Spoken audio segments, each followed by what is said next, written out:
If you don't have a brain that thinks, you can never know God's timing.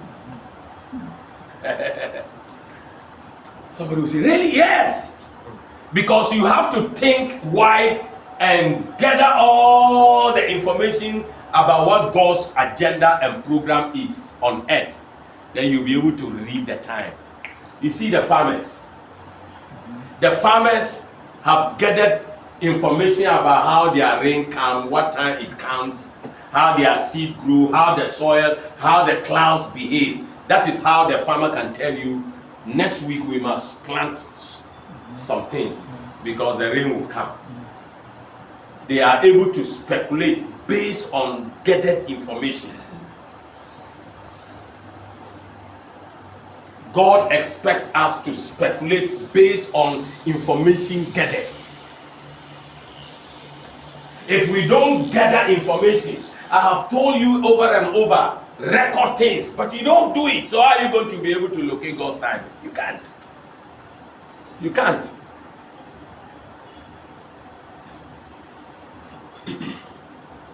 When the disciples who were men were running away, they were afraid. The women gathered themselves and they were busy thinking about their Lord's body not to go bad.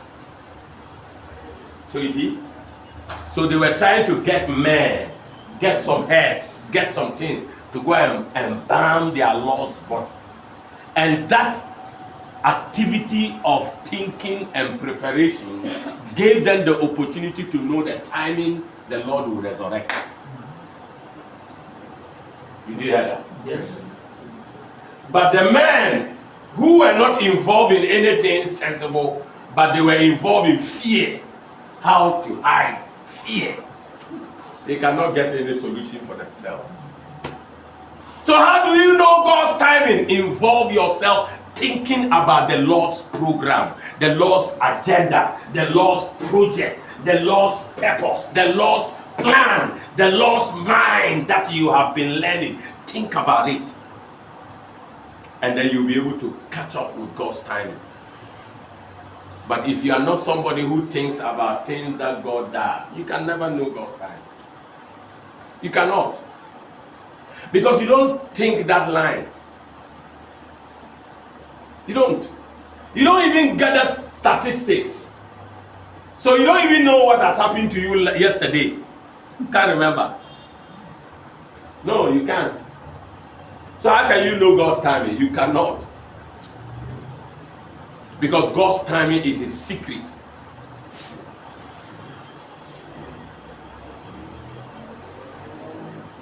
They told the Messiah would come and speak in parables.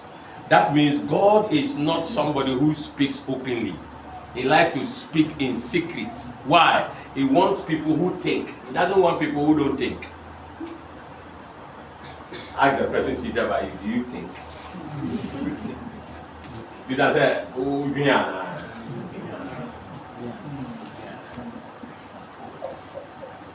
Tell the person, if you don't think, God cannot use you.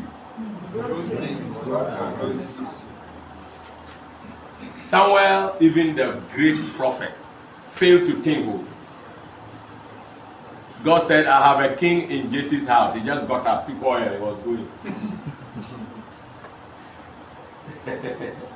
So when he got there, he was trying to use his own decision to make the king. That's wrong.